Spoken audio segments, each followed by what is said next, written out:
A nossa La nostra aventura avventura audiovisual con continua hoje com l'audio um video. tema delicado, porque é a história não só da imigração, mas é a história mesmo neste ponto dos italianos do Brasil ou dos ítalo-brasileiros e dos descendentes dos filhos entre as duas guerras e no primeiro pós-guerra, entendido como o último pós-guerra, ou seja, já é uma fase importante, mas também delicada, porque é neste ponto que se mede, eu acredito, a retenção do senso ou do sentido de pertencimento nacional, também porque no período entre guerras isso é inevitável. Há uma relação ou comparação entre os italianos no Brasil e o que acontece na Itália a partir de 1922. Primeiro, a fase convulsiva do pós-guerra e depois a ascensão de Mussolini ao poder em 25 e, a partir de 1925, o início de uma ditadura, basicamente. Bom, e a defesa de um lado ou de outro dos italianos na Itália, especialmente dos italianos que também estão no exterior ou que até mesmo vão para o exterior, porque o regime fascista tirou deles a liberdade de expressão, de pensamento e tudo mais. E esse é, na história da imigração em geral, um momento delicado e importante, repito, e é ainda mais importante no Brasil, onde, objetivamente falando, os grandes números que haviam entrado uh, tiveram uma queda inevitável após o início do século XX, durante a Grande Guerra, mas também houve uma pequena recuperação no início da década de 20 do século XX, mas basicamente podemos dizer que no final da década de 20, antes de o Brasil, imitando os Estados Unidos, introduzir as medidas de cotas, ou seja, essencialmente o fim da imigração em larga escala, bem, esses italianos de que estamos falando agora são os italianos do Brasil, que em parte são aqueles que sobreviveram lá desde as origens, porque os pioneiros são todos homens e mulheres com mais de 60, 70 anos de idade. Há seus filhos e netos em cena, portanto, tudo, até mesmo o associativismo italiano, se vê afetado por isso e, durante uma fase convulsiva na história política da Itália e também, eu diria, do próprio mundo e também do Brasil, que também, por sua vez, tem mil eventos e tensões nos quais os italianos estão envolvidos. Agora, falar sobre isso nos anos entre as guerras, especialmente na década de 30, e o que acontece naquela época, também pode ser útil para pensar sobre um tema subjacente a essas nossas reuniões, a esses nossos diálogos, feitos à distância, porque é aí que está a complicação da presença da oposição ao regime imposto pela força na Itália e se mede pela rigidez ou não de uma italianidade que começa a ser contestada. Bom, para fazer isso hoje, e eu estava falando um pouquinho sobre isso, Ângelo, me desculpe. Hoje temos a presença de Ângelo Trento,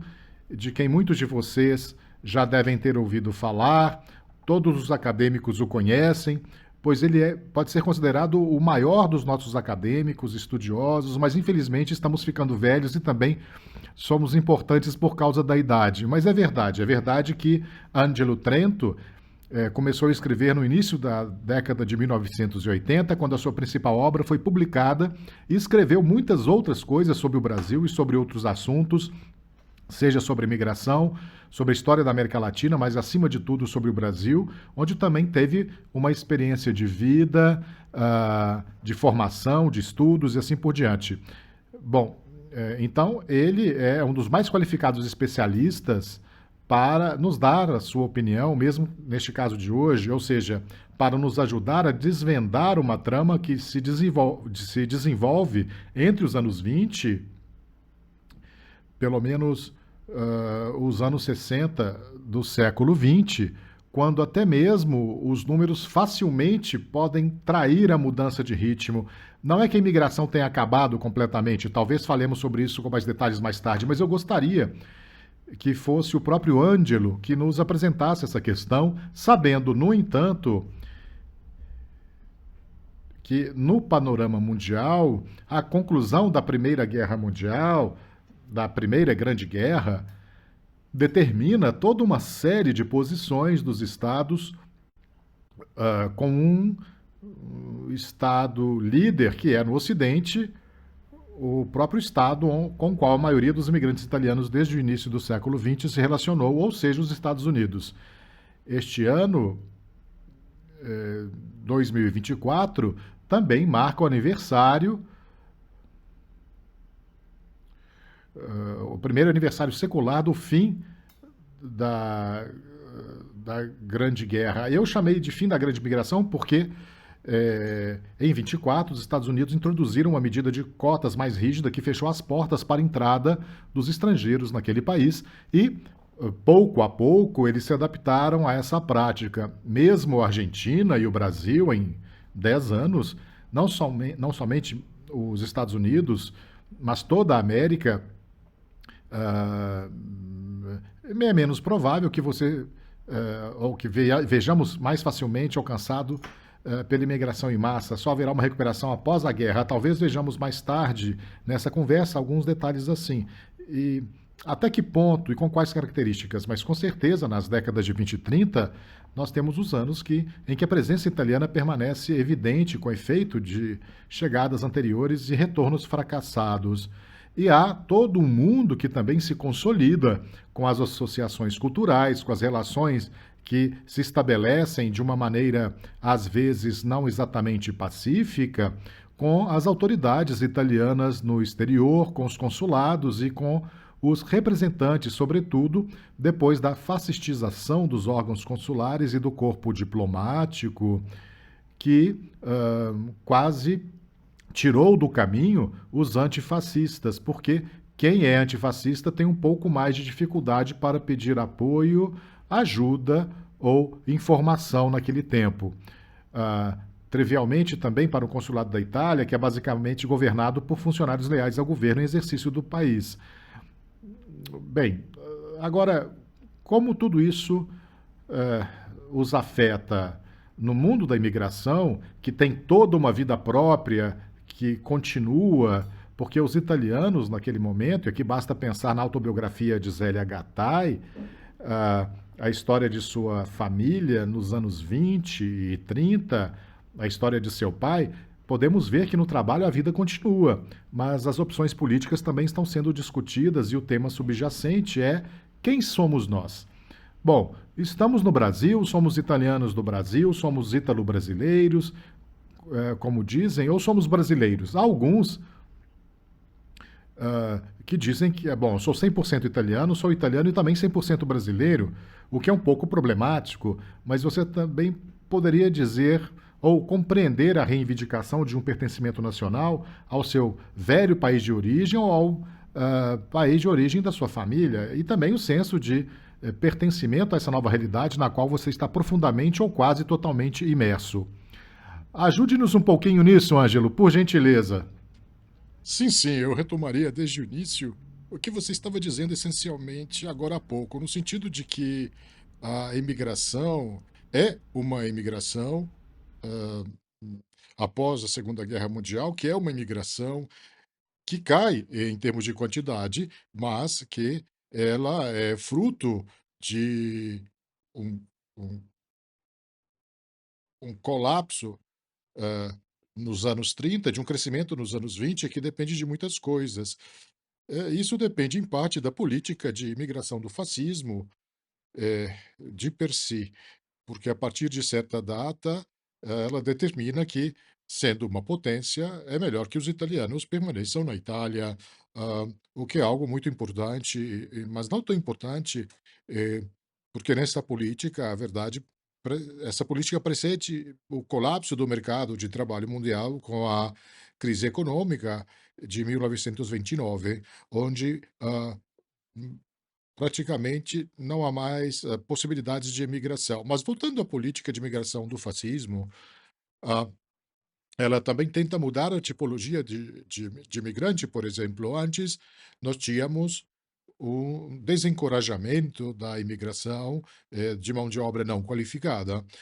para a mão de obra ou seja, primeiro a era de analfabetos, em favor de uma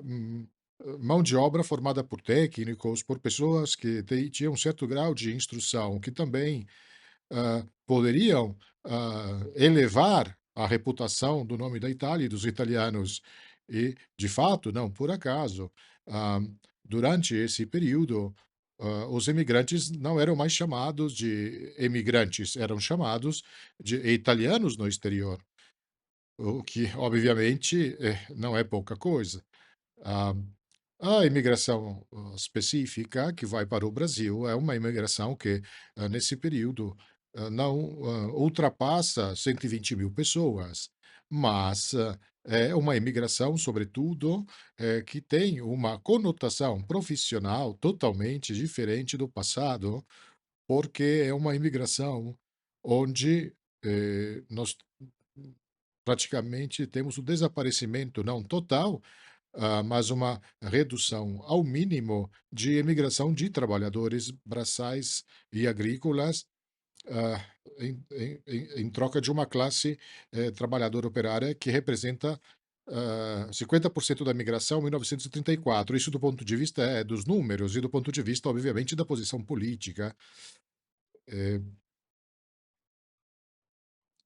que vai ao encontro já da imigração em menor número do Brasil. E temos outra questão mais complicada, porque existe, na verdade, em todos os lugares, a crença de que em alguns países, durante esse período, exista efetivamente uma adesão ao regime fascista, que ainda não é nem o regime, mas sim a doutrina fascista. E essa é uma adesão que deriva substancialmente, principalmente nos anos 20, deriva do grande prestígio que a Itália e que Mussolini também ah, parecem gozar no exterior, ou seja, a estima, o reconhecimento ah, que lhes são concedidos por políticos importantes de outros países, e esse aumento do prestígio nacional ah, é como um acesso, de certa maneira, ao fascismo através do sentimento de italianidade. Eh, o A situação já é bastante diferente nos anos 30,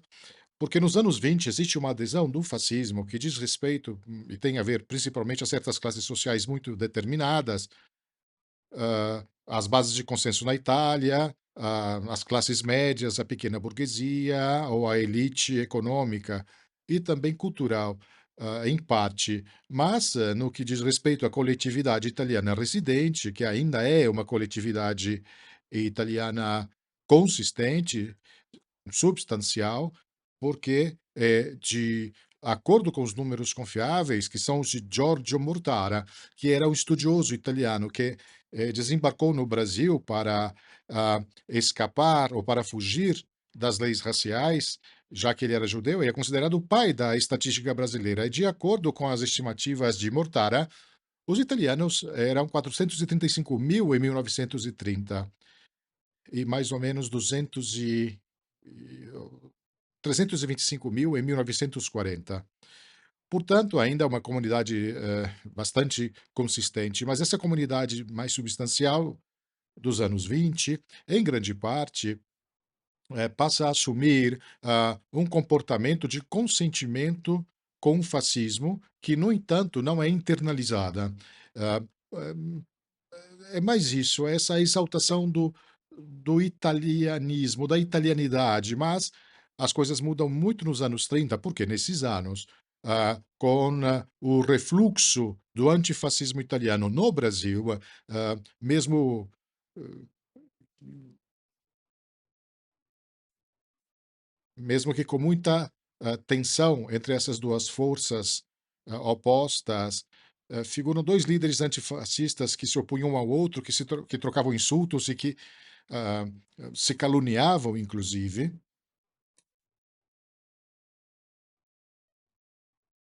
Esta situação se complica ainda mais no sentido de que o antifascismo praticamente desaparece em meados da década de 30, eh, e é o período exatamente em que mais se ah, consente o fascismo, porque temos a guerra da Etiópia. A conquista da Etiópia determina uma grande adesão, uma adesão incrível. Em São Paulo, por exemplo, quando se declara a guerra contra a Etiópia, havia uma multidão incrível de pessoas em frente ao Fácio de São Paulo para ouvir via rádio a declaração de guerra de Mussolini, para ouvir ao vivo as palavras de Guglielmo Marconi, que estava visitando São Paulo naquela época, e depois,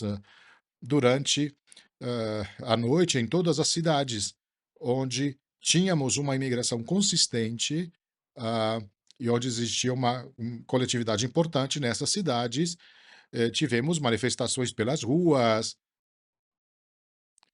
ah, também tivemos hinos ao Duce, ou seja, hinos fascistas, bandeiras que balançavam, etc. Isso somente para dizer o seguinte, que de fato, o progressivo aumento da adesão, o entusiasmo pelo fascismo que vemos nos anos 1930 e que tem o seu auge, como eu disse a vocês, com a declaração de guerra contra a Etiópia, isso significa que aquela parte da coletividade italiana que não estava convencida, digamos, ao fascismo na década de 1920, em grande parte, em determinado período, pelo menos parcialmente, se torna fascista. A classe rural, por exemplo, e até mesmo partes importantes do proletariado urbano. Portanto, é uma situação complicada. O antifascismo praticamente desaparece até quando o Brasil declara guerra contra a Itália. Só retorna, na verdade, depois da declaração de guerra do Brasil contra a Itália. Não houve ruptura diplomática, mas houve a declaração de guerra, e temos então a seção brasileira da Itália Libera, que em fevereiro de 1942, um movimento que havia nascido e sido criado nos Estados Unidos em 1942, e que depois alcançaria toda a América Latina, e fizeram até o Congresso em Montevidéu em agosto de 1942. Bom, se quiser, podemos seguir Acho falando. que é importante lembrar esse aspecto, é claro, isso pode ser modulado, porque sabemos que alguns dos membros mais proeminentes da comunidade italiana, e como exemplo temos aquelas de São Paulo, das principais cidades, estavam de fato frente a frente, ou à frente de um apoio, ou de um movimento de apoio ao regime, mesmo antes dos anos 30. Acho que Crespi, Matarazzo, sem dúvida, mas talvez alguns dos mais desiludidos, por exemplo, o Jeremia Nardelli, que não era tão pró-fascista. No entanto, é claro que existe essa situação que você delineou e que está entrelaçada justamente com uma política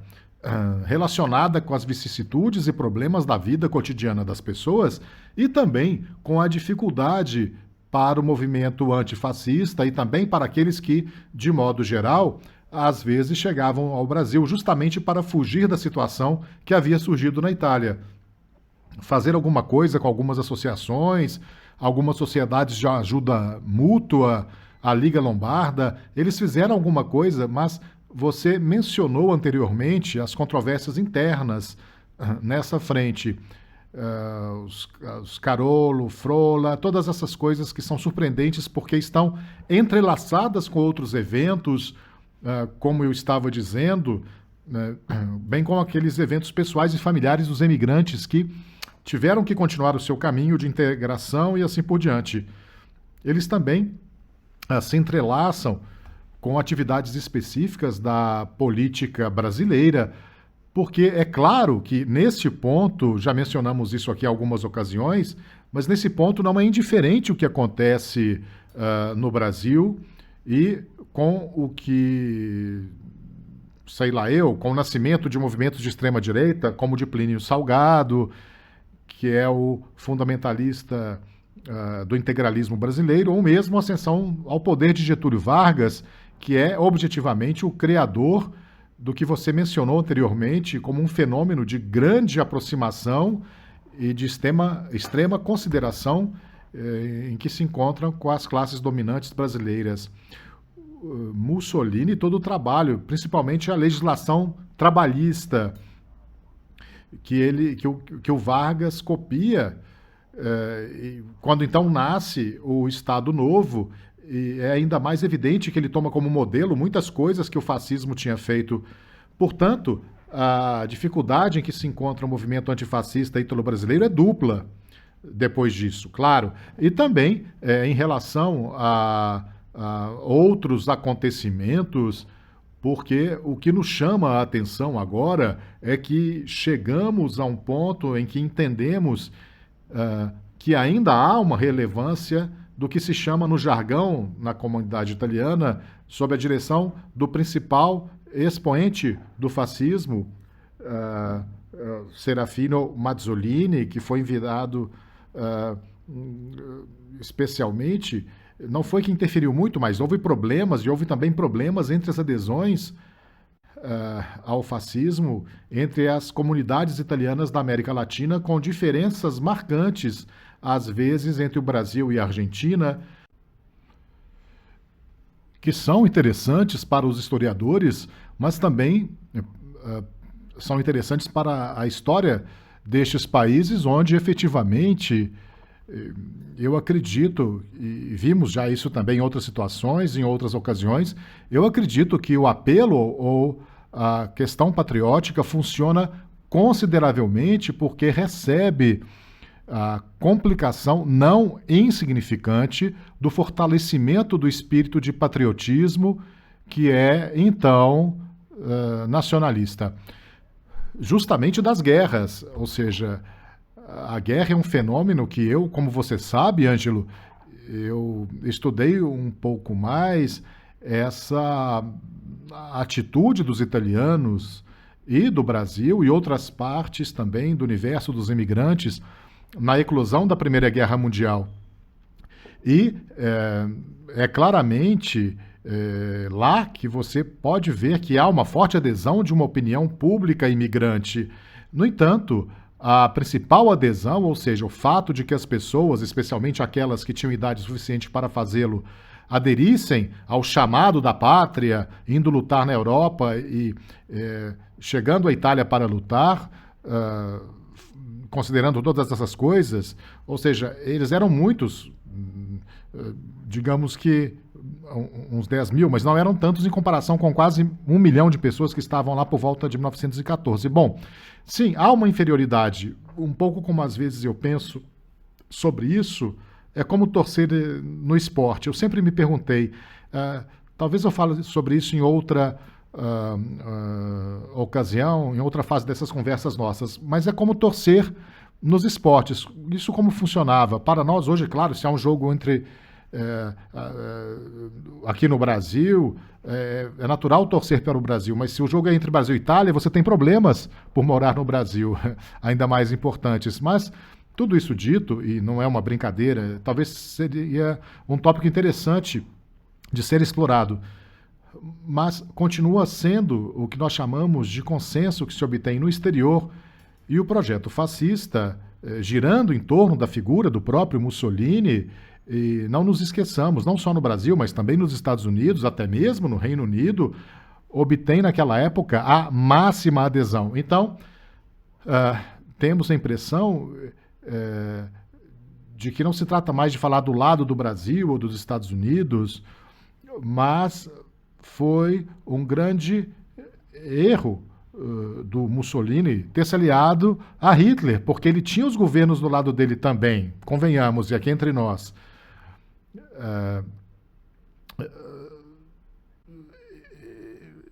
Seja do Brasil ou dos Estados Unidos, bom, ou seja, Vargas, podemos definir, era também nacionalista, e talvez fascista, mas talvez tenha uma história interessante aí que a gente pode acenar para não transformar isso em uma palestra específica,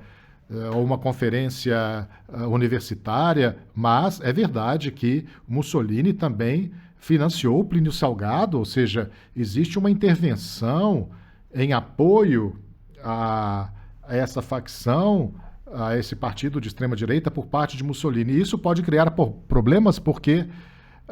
não é que Salgado fosse particularmente, desse ponto de vista, amado, mas ele estava competindo com Getúlio Vargas e, portanto, devemos pensar na política externa da Itália fascista que as escolhas feitas foram em uma certa direção e também prejudicando aquele tipo de admiração e de procura pelas boas relações que um político em ascensão como Getúlio Vargas já tinha mostrado que podia, como diria, para,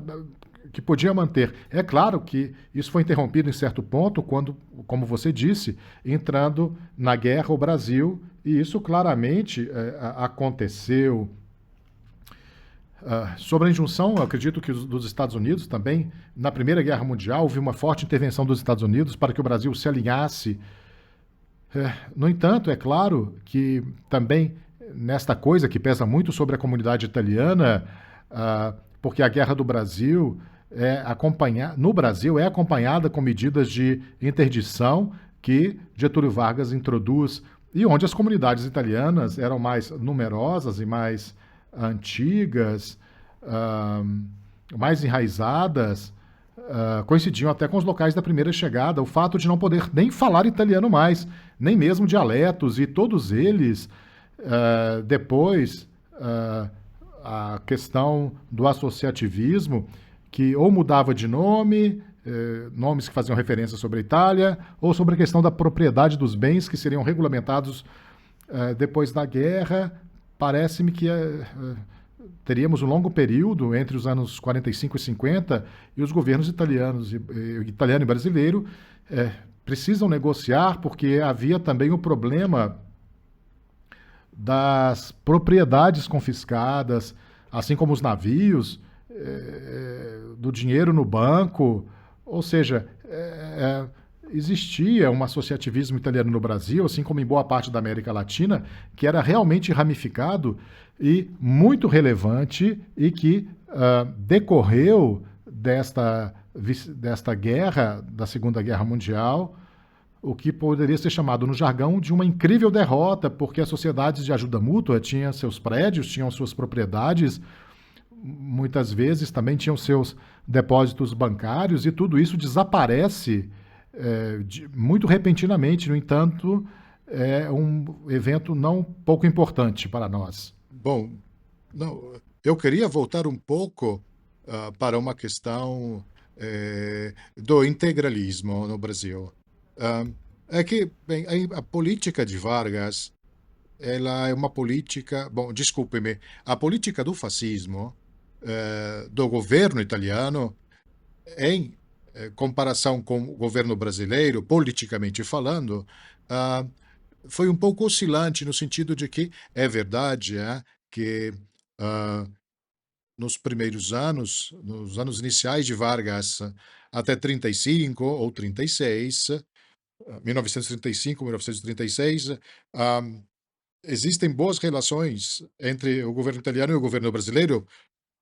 por conta dos fatores que nós listamos e falamos anteriormente. Já no início de 1936, o ministro das Relações Exteriores da Itália, o Galeazzo Ciano, que não era somente o ministro das Relações Exteriores, era também um defensor de Mussolini, envia uma circular pedindo um parecer dos seus pares diplomáticos brasileiros para ter um relatório sobre o movimento integralista. E, bom, os consulados não se empenham muito nisso, mas a embaixada faz um julgamento positivo e diz que há uma boa chance para que a ação integralista brasileira triunfe por causa da influência que há de parte das Forças Armadas e também nos pequenos ambientes operários. E isso leva o Ministério das Relações Exteriores italiano a apoiar a ação integralista brasileira. Não tanto, eh, porque estaria, hã, convencido, hã, por causa de Vargas, porque naquela época acreditava-se que o Vargas, hã tinha algum relacionamento com os fundamentalistas, mas mesmo assim a ação integralista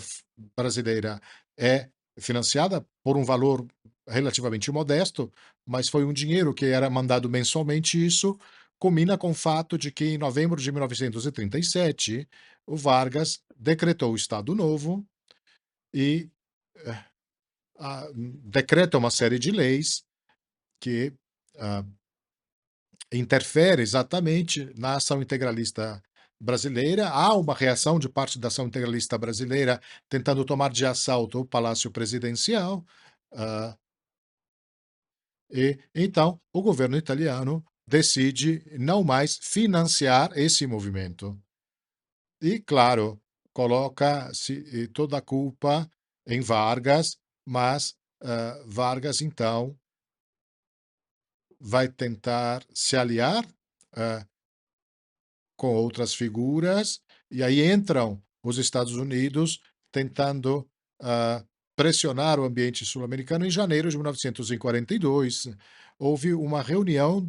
com os ministros das Relações Exteriores no Rio de Janeiro e, substancialmente, ah, esta reunião prevê ou pede que todos os países latino-americanos ou sul-americanos se aliem aos Estados Unidos, o que, na verdade, todos fizeram, com exceção de alguns, particularmente a Argentina. A Argentina vai esperar o final da guerra, inclusive, para se aliar, entre aspas, ou para se alinhar com os Estados Unidos, mas ah, toda essa questão levou a uma situação de grande desconforto para a comunidade italiana, porque o rompimento das relações diplomáticas e, consequentemente, a declaração de guerra teve o efeito que você mencionava, ou seja, a, a proibição de falar o próprio idioma em público a partir daqueles decretos. Esse é um elemento muito humilhante. E, claro, o bloqueio de bens, o congelamento de bens, isso é muito importante em relação aos cidadãos italianos. Isso acontece e dura pouco tempo, na verdade, porque esse bloqueio, ou seja, a situação de beligerância com a Itália dura pouco, porque depois da assinatura do armistício e depois também, principalmente, que o novo governo italiano é reconhecido, e aqui estamos em 1943, então se reconhece o novo governo italiano pelo governo brasileiro, mesmo que as relações diplomáticas sejam retomadas somente em 1945, mas é naquela data em que os bens dos italianos são desbloqueados e então servirão em parte para financiar também a, a, a Companhia Brasileira É, ou sim, e o o que entra em empreendimento cena brasileiro de depois colonização italiano. da guerra, bom, de fato, na visão que temos das coisas, nós também, de fora, independentemente dos especialistas em história desse momento específico, escapa um pouco da dinâmica de um evento que, em pouco tempo, muda as relações de força. Isso me impressionou muito há alguns anos e agora, bom, eu diria dizer há muitos e muitos anos atrás, eu fui a São Paulo para visitar o que restou de um lugar no bairro da Liberdade, o bairro de la Libertad, que tinha sido um bairro italiano e depois se tornou um bairro japonês, para visitar a sede unificada de 4 associações, uma cultural, uma musical, tudo o que restou das associações étnicas italianas de São Paulo, que havia sido salvo, por assim dizer, colocado em condições de sobrevivência naquele âmbito específico, um prédio que também era valioso, mas que não correspondia ao enorme potencial que havia existido 20, 30 ou 40 anos antes, a, a, a mando do presidente Gronchi, que o visitara no famoso ano do dos, no, em 1958, e que incentivou os italianos de São Paulo a voltarem, a se reencontrarem. E aqui estamos, aqui em 1958, tá, pessoal? Um presidente da República, o primeiro a visitar o Brasil, claro, é obrigado a intervir em algo que havia florescido e era poderoso em um passado não tão distante, porque há todo um mundo que continua a sobreviver, mesmo nos anos entre as duas guerras, perdão, e até a entrada do Brasil na guerra contra a Itália, feito de jornais, de sociedades de ajuda mútua, de círculos culturais, tanto que algum deles também se tornarão um símbolo de uma eventual recuperação de papéis, porque o Círculo Italiano de São Paulo, por exemplo, que é o círculo das elites, dos líderes daquela parte da imigração, que é a mais rica, reabrirá suas portas entre os primeiros, enquanto outros não se recuperam. Assim como a imprensa italiana, que tinha tido jornais extraordinários, porque o Fanfula é um grande jornal, o Fanfula, o Jornal dos Italianos de São Paulo, que depois é lido um pouco também em todas as partes, mas especialmente em São Paulo e Minas Gerais, porque a sua correspondência chega de todos os cantos desses dois estados, que nem são, claro, menos importantes para o país. Bom, eles dão a ideia de uma grande força, ou seja, dão a ideia de uma comunidade que tinha a sua própria voz. Então, não podemos listar todos os jornais aqui, os jornais certamente durante o fascismo. Bom, há também aqueles orientados que nasceram como Tribuna Italiana, um outro que chamava Petrarca. Sim, sim, depois da guerra. Sim, bem, isso foi em 1948 Sim, sim, em 1948 e e dura até dura até 45. 85. Então, o Fanfula, o novo Fanfula, o antigo Fanfula. Bom, o Fanfula do final do século XIX até os anos 30 do século XX é um grande jornal, o que também nos dá uma ideia de uma articulação, de uma sociedade que é uma articulação com seus intelectuais, seus expoentes, que estão tanto em São Paulo como em Minas Gerais, como também em outras áreas onde a imigração italiana foi mais forte. Mas há também uma forma de transferência, porque quando passamos da grande imigração para a década de 20, para a década de 30, nós nos lembramos com razão de alguns aspectos daqueles anos. Eu gostaria de acrescentar alguma coisa aqui que você talvez já tenha dito, e se eu me repetir, aqueles que nos acompanham, por favor, me perdoem. Por exemplo, o apoio que é dado também eleitoralmente à ação integralista brasileira de Plínio Salgado é uma coisa impressionante, porque são nos locais de maior imigração alemã e italiana que esse movimento de extrema-direita recebe mais apoio, e porque ele, evidentemente, encontra uma maneira de interpretar, ou são eles que, por sua vez, interpretam os programas de Plínio Salgado como seus próprios, os pequenos proprietários, ou seja, os herdeiros da colonização, por exemplo, porque não acho que nas grandes cidades, seja em São Paulo ou em Belo Horizonte, a classe trabalhadora tenha esquecido completamente o que, até a década de 1920, também era um de seus traços característicos, ou seja, a adesão a um movimento que era da classe trabalhadora e também socialista revolucionário. Portanto, há uma dinâmica e uma dialética interessantes que desaparecem gradualmente à medida em que as situações mudam. Eu sei que ainda é muito sentida em seu trabalho e mesmo nas entrevistas que fazem com os idosos no sul do Brasil, na época das proibições ao turismo, que pesaram tanto, e eles se lembram disso como uma ferida dolorosa que, no entanto, cicatrizou rapidamente. É, sim, é verdade. Desculpe,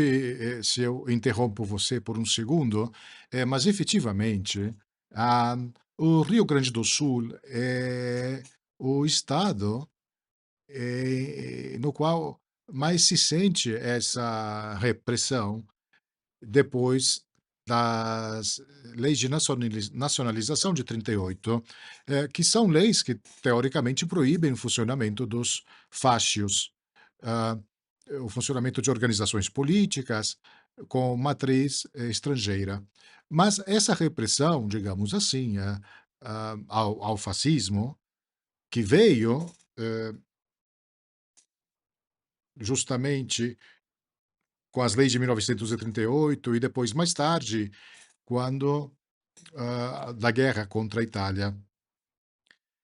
elas se tornaram leis de repressão aos italianos, né, eh, principalmente, na verdade, mais no Rio Grande do Sul, ou só no Rio Grande do Sul, no resto do É Brasil, mais isso é sentida mais lá, na atenuado. verdade, sim. E há também esse legado, não é? Eles, eles carregam isso com eles nessa parte do Brasil, onde são mais compactos, onde há um maior senso de identidade, vamos chamar assim, do que em outras partes do Brasil, onde talvez, até numericamente,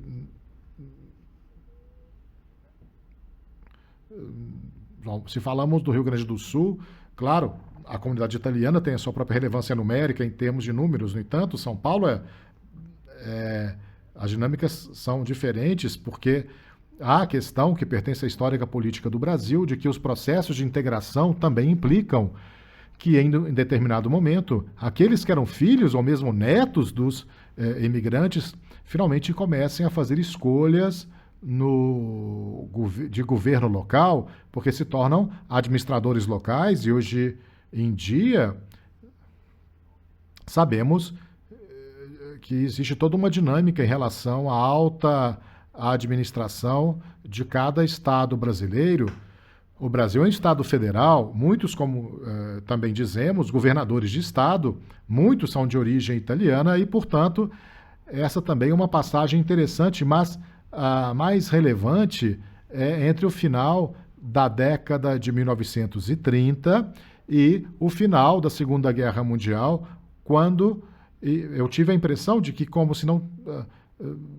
não digo desaparecido de repente, mas rapidamente a,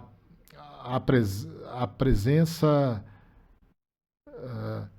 se rarefez um pouquinho. Bom, mas a relevância do componente italiano, porque a imigração do Brasil também teve um pertencimento diferente em relação a outros países. Também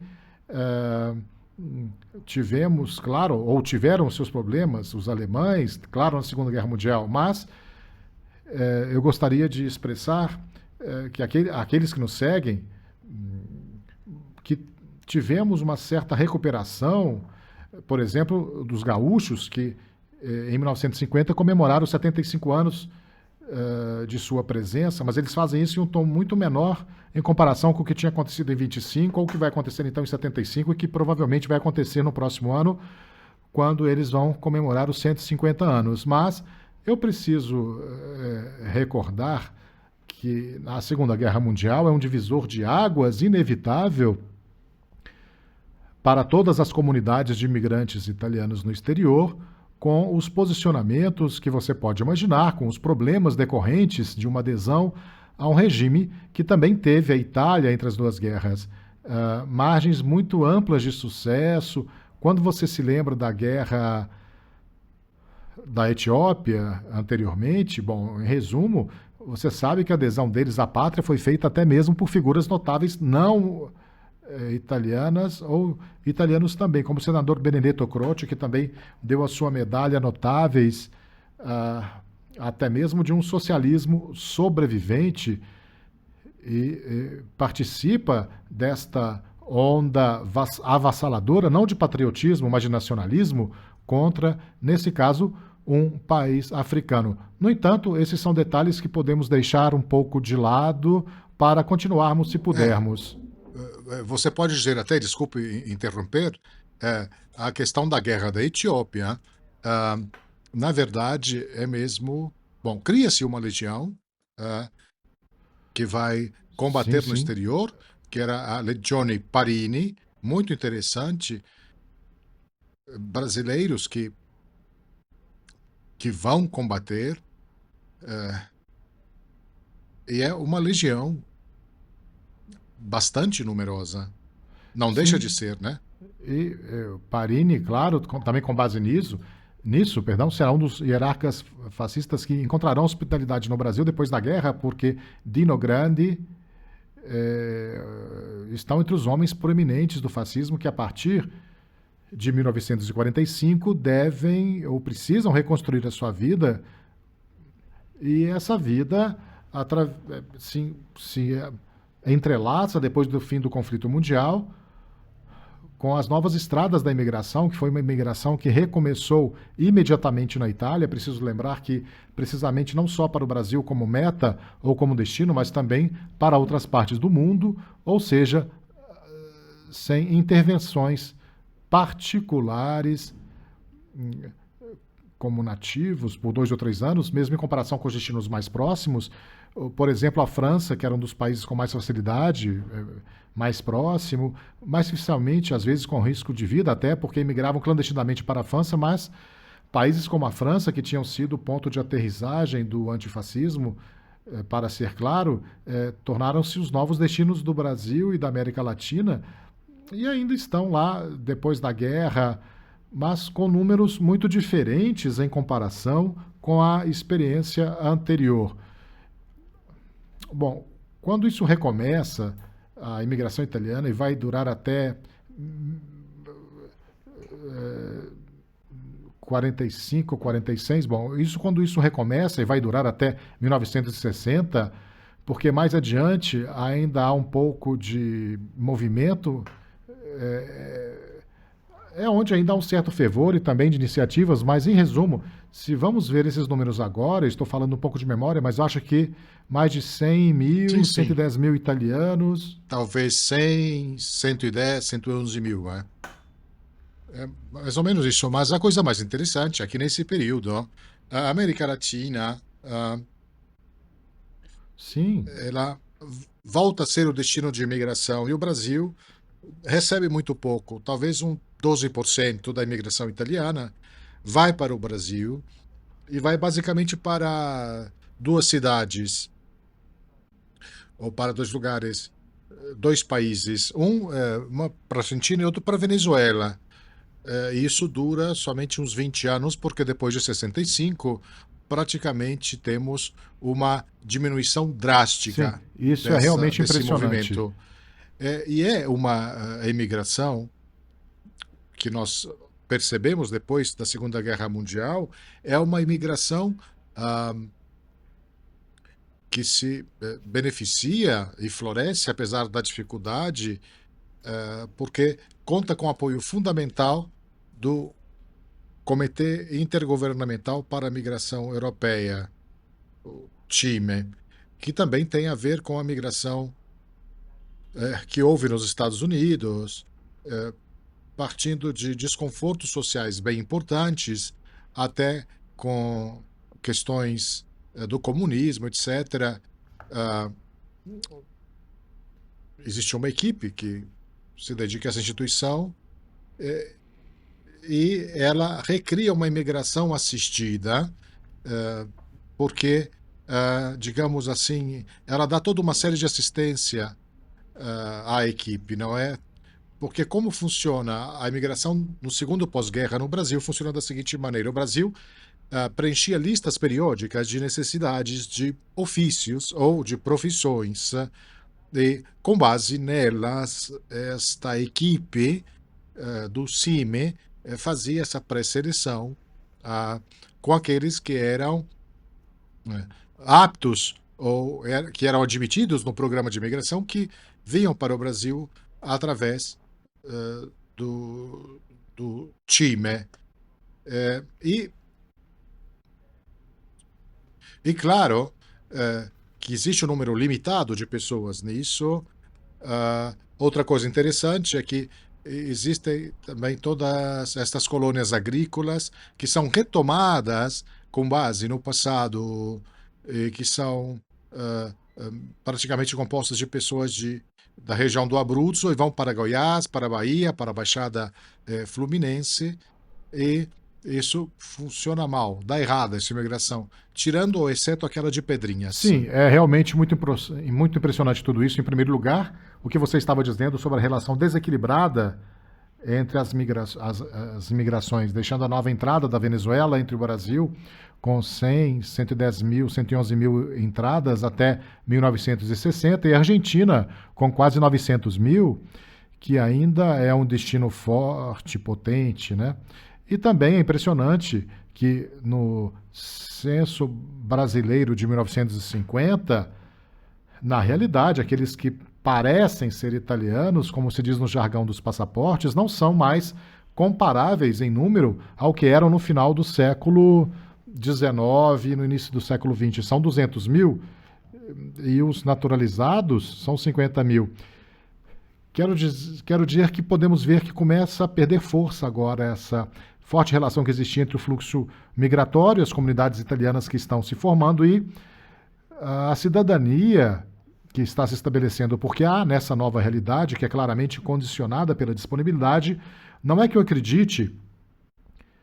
que falte uma comparação que possa ser estabelecida entre as tentativas de colonização séria que foram bem-sucedidas no final do século XIX. É um trocadilho um pouco absurdo, mas eu quero dizer que foi na década de 70 e 80 do século XIX, em várias partes do Brasil, não somente no Rio Grande do Sul, e aqueles que continuam a proliferar no início dos anos 50, com a intervenção, há uma reciclagem também de instituições que o fascismo havia apoiado, como a dos africanos, que enviavam na África italiana, que enviam seus próprios personagens. Eu me lembro de um que também foi protagonista do esforço de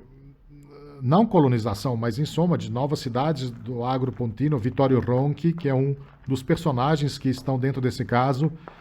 que você lembra corretamente com o time,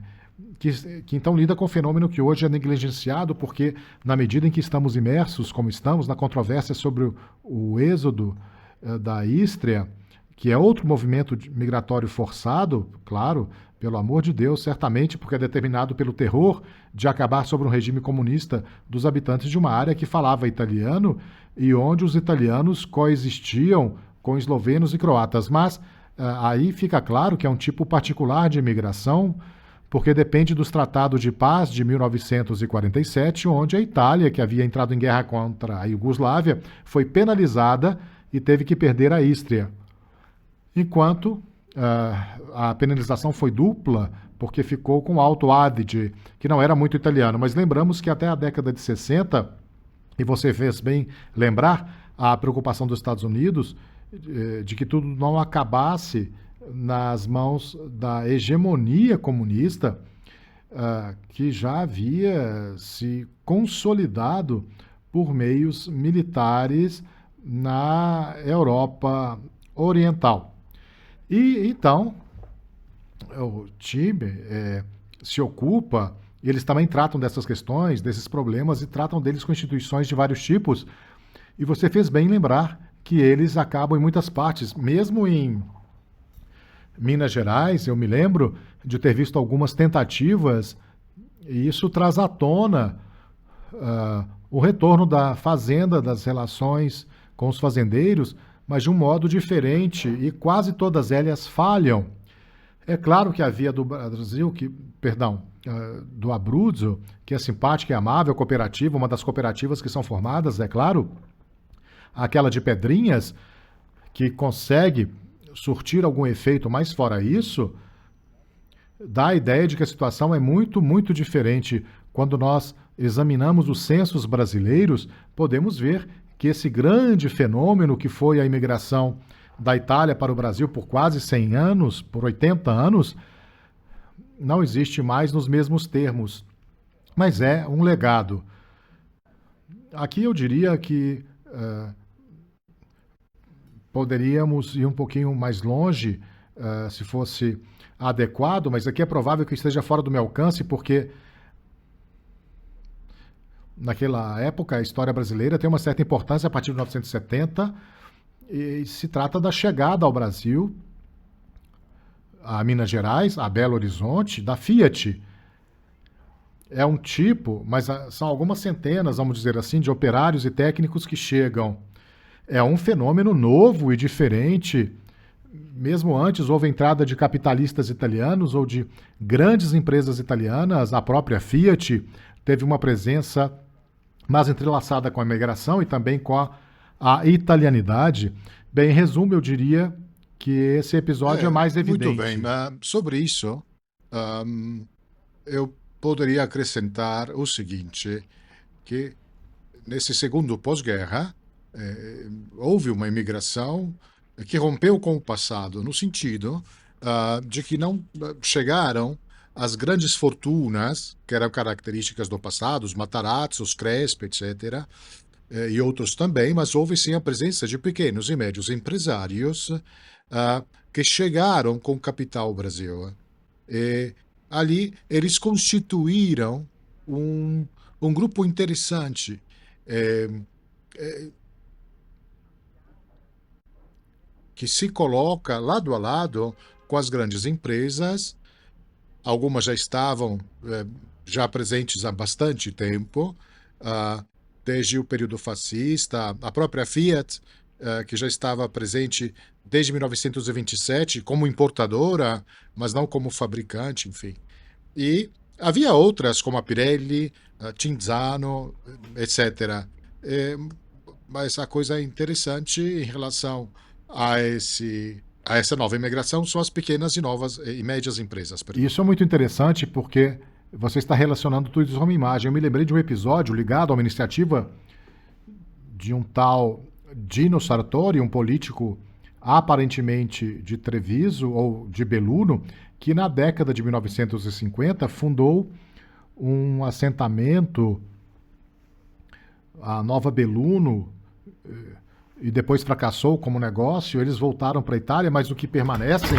se tornam parte do tecido local, como você disse, dessa forma, porque está claro que a Fiat é uma coisa, mas os empresários são outra coisa. Quero dizer, a Fiat é uma multinacional, portanto, não conta nesse aspecto ou desse ponto de vista. Mas se mencionamos algumas coisas, vemos algumas tentativas que foram sucessivas, não é? Por exemplo, algumas coisas para mencionarmos em Goiás, em São Geraldo, em Minas, em Patos, que deixaram poucos vestígios, considerando todas as coisas, porque aqueles do passado migratório se tornaram cidades e vilarejos. Isso nos lembra da paciência dos historiadores e daqueles que fazem uma análise do que aconteceu. A essa altura, seria interessante nos perguntarmos, mas essas são coisas que se aproximam mais do presente, e aqui começamos a deixar de ser acadêmicos, com algumas ferramentas de análise à nossa disposição, consultando arquivos, jornais, fontes, mas até mesmo a nossa memória pessoal, porque podemos voltar no tempo e lembrar que existe toda uma história. Eu disse que a imigração italiana para o Brasil praticamente termina por volta de 1960 e depois de 64 começa uma nova temporada, porque é caracterizada pela, além da ditadura ou da semiditadura de Vargas, mas pelos militares que permaneceram no poder por 20 anos em um país em que esse componente italiano estava presente e também teve as suas experiências, que muitas vezes foram em alguns lugares, como em São Paulo, de luta contra um sistema político, porque o Brasil tem uma história complexa em que os presidentes da República, depois de Getúlio Vargas, especialmente alguns que foram importantes, mas que deram lugar ao desenvolvimento de uma dinâmica moderna, quando o problema se apresenta no confronto imaginário e coletivo italiano, e que caracteriza toda a América Latina, porque as ideias das ditaduras militares estão ligadas a países como a Argentina, o Brasil, e não se sabe quais foram as mais ferozes ou violentas, mas em soma, mesmo a ditadura militar no Brasil, certamente não é uma festa de casamento, é um evento no qual os italianos estão envolvidos e têm experiência direta. E há também, depois disso, a partir daí, tudo que se segue, há uma imigração, precisamente uma passagem do Brasil para a Itália de volta, e muitos que tentam fugir de uma situação política que foi de liberdade bastante limitada. Sim, a gente conhece até um deles pessoalmente, ou mais E de um, na como verdade. você acha que isso afetou a memória da imigração? Ou seja, é algo que começou com as ditaduras militares, mas que foi reavivado, se pensarmos também na forte oposição que ainda existe entre bolsonaristas e antibolsonaristas, ou seja, Bolsonaro é de uma família de Anguillara, na província de Pádua, e é um dos inimigos mais amargos de todas as formas de migração estrangeira, e ele tem uma tabela de valores que você pode chamar de itálico, que, no entanto, você vê pessoas que, bom, que fazem uma projeção de histórias que perturbam em parte de modo mais impressionante, porque você pode ver como uma experiência que você já teve, quero dizer, uma experiência que não ensina. Não quero entrar em polêmicas políticas, elas não nos interessam aqui, mas é impressionante que, mais uma vez, na história desse grande país, e também do componente italiano, que caracteriza uma parte dele há 150 anos,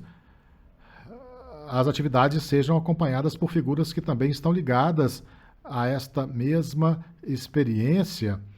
mas com posições que geram disputas, perdão. E eu não sei se você pode falar de alguma forma sobre os últimos 30 anos do Brasil como um observatório, mas me parece interessante por causa das enormes transformações. O Brasil se tornou, de qualquer forma, independentemente de seus assuntos internos, das brigas entre Lula e Bolsonaro, etc., mas se tornou um país líder de uma parte do mundo que está movendo de forma diferente. Os BRICS são uma realidade e o Brasil, dessa realidade de países não dependentes das superpotências Rússia e Estados Unidos, do pós-Segunda Guerra, talvez seja o mais proeminente, o mais rico, e também uma sociedade muito dinâmica, com um mundo intelectual universitário que provavelmente escapa àqueles observadores frequentemente distraídos, os europeus e os italianos, que têm uma visão estereotipada do Brasil e, acima de tudo, do Brasil italiano, ou até mesmo uma visão que está inteiramente focada nas reivindicações regionalistas disso e daquilo, como necessária e útil recuperação das memórias privadas das pequenas vicissitudes dos pequenos dos pequenos vilarejos. No entanto, corre-se o risco de perder de vista o senso das proporções. Ou seja, a história da italianidade dos italianos no Brasil é importante na história deste país, porque deu uma contribuição muito forte para a sua transformação, que ao longo de um século e meio levou o Brasil a não ser mais marginal e subordinado, mas protagonista. E o componente italiano nesse Brasil talvez não seja indiferente, talvez tenha tido algum mérito, não? Sim, é, eu concordo, isso vem reconhecido, tudo isso vem reconhecido pela sociedade brasileira, pela sociedade cultural brasileira, até exponentes importantes do mundo político brasileiro. Tudo isso vem reconhecido. Esta contribuição, ela é reconhecida como fundamental, substanciosa, ah, uma contribuição importante para o progresso do Brasil. Tudo isso se reconhece também em termos de dignidade também. Um povo trabalhador, um detalhe importante da imigração é o fato de que ela deu dignidade ao trabalho manual, que era antes um trabalho escravo. Isso deu muita dignidade. Quando chegam os imigrantes italianos, ah, eles são trabalhadores livres, e têm dignidade e têm também uma ética de trabalho que é muito própria, que trazem consigo.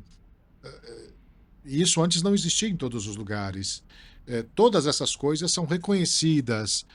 já foi reconhecido e continua sendo reconhecida esta contribuição que os italianos deram para o progresso do Brasil, não somente o progresso, mas também para a cultura, ou seja, uma contribuição dada para um país que tem tanta alegria de viver como o Brasil e tem também essa alegria italiana, e nós misturamos essas duas alegrias de Eu viver. diria que esse já é um ótimo resultado. Muito bem, podemos lembrar também aqueles que aos que nos acompanham que nos últimos 20 ou 30 anos, em todo caso, bem na época dos estudos feitos sobre a imigração, começou a surgir um panorama que se tornou um patrimônio comum compartilhado no Brasil de aceitação de que o país representa na fusão de várias histórias culturais, étnicas, que são parte integrante e que criam menos problemas do que talvez em outros lugares e que também são recursos para os quais não chegamos a estudar e falar nestas reuniões sobre aspectos que dizem respeito não tanto à vida da alta cultura, mas ao consumo, por exemplo, da música, na contribuição dos italianos para uma cultura que é a cultura brasileira de hoje, mas do presente, onde há toda uma série de antecedentes que se referem à história da imigração. Naturalmente, isso também significa que seria muito oportuno se pudéssemos desenvolver melhor as relações entre a Itália e o Brasil, também do ponto de vista do intercâmbio cultural. E não estou pensando somente nas universidades, é claro,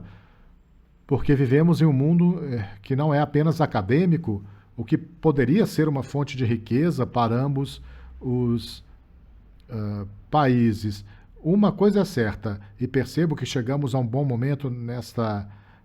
jornada pela história do século XX, dos primeiros anos do novo século, que são os movimentos migratórios. Grande imigração e a experiência dos italianos no Brasil, como em outras partes do mundo, mas no Brasil em particular, eles tiveram um papel que não deve ser banalizado, porque o problema é a banalização. Receio que haja uma história italiana no Brasil, que há também um fenômeno interessante que vem ocorrendo nos últimos 20, 30 anos, que são os municípios geminados entre Itália e o Brasil, especialmente em certas regiões como o Vêneto. E há estudos que foram realizados e os estudos também deram origem a reuniões, a encontros sobre, bom, quantos são os intercâmbios folclóricos, alguns deles, que também estão acontecendo, em particular com a revisitação por parte da Itália de grupos de prefeitos e conselheiros municipais e vereadores e também grupos musicais e de comediantes e até mesmo às vezes do Brasil, mais raramente, em nome das famosas raízes. Agora, as raízes são importantes porque todos nós sabemos que a busca das raízes é importante, mas as raízes também implicam um conceito de de permanência. As raízes são as das árvores, não é? E como eu tenho dito muitas vezes, as árvores não andam, as raízes estão lá. Em vez disso, os imigrantes andaram e se moveram. Entre outras coisas, tem uma história de imigração italiana para o Brasil que também é, em grande parte, sedentária. Porque eles se mudam e plantam suas raízes no Brasil, mas também é uma rotatividade que nunca aprofundamos, e eu já disse isso várias vezes em todas as conversas de que me lembro, nunca aprofundamos essa enorme vontade de se mudar, a disposição para a mobilidade interna, porque os italianos no Brasil são muitas vezes italianos que são descendentes de pessoas que chegaram da Itália, mas que não ficaram no mesmo lugar onde os seus avós ou seus pais chegaram. E, por sua vez, se mudaram para outro lugar dentro de um país que é um continente. Sim, sim, um continente muito vasto. Imaginemos filhos, netos, ahm, que, de italianos que vão para o norte do Brasil, ou seja, uma viagem assustadoramente longa. Estamos falando aqui de 1910, 1920. Depois também existe uma mobilidade interna muito grande, porque nós falávamos sobre a questão das colônias agrícolas que deram errado, mas no segundo pós-guerra, não todas, né? Não todos conseguiram voltar para a Itália. Alguns foram para algumas partes do interior do Brasil, para Goiás, para São Paulo. Ou seja, existe uma mobilidade e também é uma mobilidade de retorno. Não tanto de retorno como aquela que aconteceu nos Estados Unidos, de ir e voltar, fazer esta viagem várias vezes, mas um retorno que a pessoa volta, fica 2 anos da Itália, depois volta para o Brasil, uma coisa assim. É, é algo que não é comum, mas acontece, ou aconteceu, né? E também falamos bastante eh, da imigração italiana, dos italianos com passaporte, falamos também, mas falemos também dos ítalo-brasileiros, né? Ou seja, eu gosto desse termo até um certo ponto, tá? Porque vamos falar dos brasileiros de origem italiana, que também se sentem filhos. Às vezes os filhos dos imigrantes se sentem profundamente brasileiros, mas têm origem italiana. Não falamos do caso de toda a América Latina, porque não é só o Brasil. Mas existe o ítalo-americano, por exemplo, nos Estados Unidos, e esse hífen entre ítalo e americano significa muitas coisas, né? Inclusive, se você considerar algumas coisas, temos a presença dessa marca de pessoas dentro do Congresso, na política,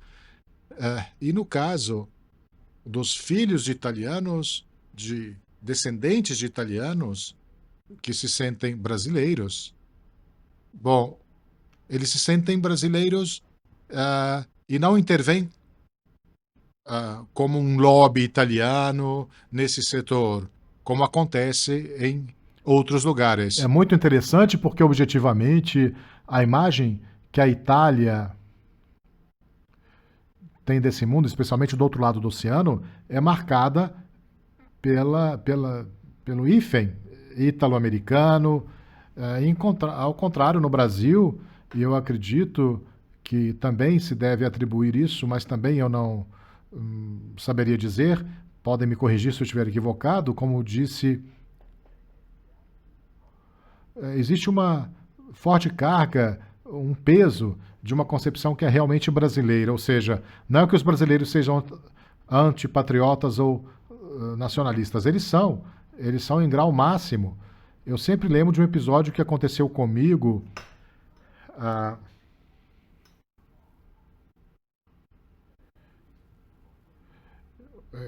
Aconteceu em Porto Alegre alguns anos atrás, ou há muitos anos atrás, é, entre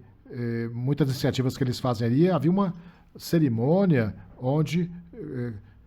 cantavam o hino nacional e, bom, não, não somente nacionalismo, mas também regionalismo no Brasil meridional. Cantado o hino de Mameli, estavam 3 ou 4 mil pessoas nesse espaço em frente ao porto, e 10 ou 12 o cantaram, 2 mulatos também, que conheciam o hino de Mameli. Depois foi cantado o hino brasileiro e víamos uma grande participação. Mas chegaram ao clímax quando cantaram o hino gaúcho, o hino do Rio Grande do Sul. Eu fiquei impressionado com isso. E 3/4 eram de origem italiana, mas basicamente aí se percebe que o brasileiro tem um alto índice de nacionalismo e patriotismo, e mesmo que seja um brasileiro de origem italiana, isso não o condiciona e não seria possível propor nada de forma diferente. Você fez muito bem em destacar a comparação entre o ítalo-americano dos Estados Unidos e o ítalo brasileiro,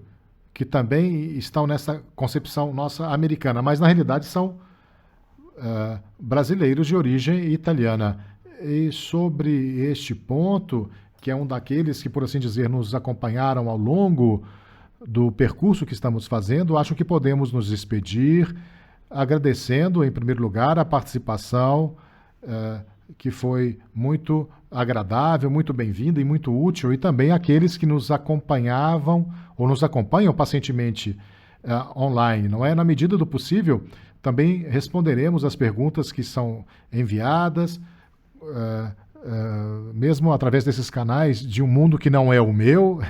Eu vivo em outro mundo e já acho difícil acompanhar os e-mails, mas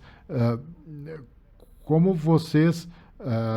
escutam essas nossas conversas, se alguém tiver alguma dúvida ou quiser fazer perguntas, na medida do possível, nós vamos respondê-las também, tá bom? Isso dito, pessoal, vamos nos despedir mais uma vez e fechamos aqui a nossa conversa do dia de hoje e aguardamos ansiosamente o nosso próximo episódio.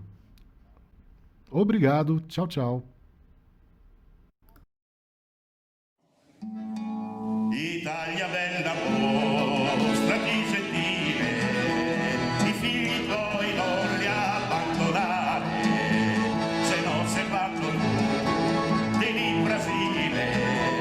non si ricorda più di ritornare, ogni coro si sente dire un po', da dove la raccolta del caffè,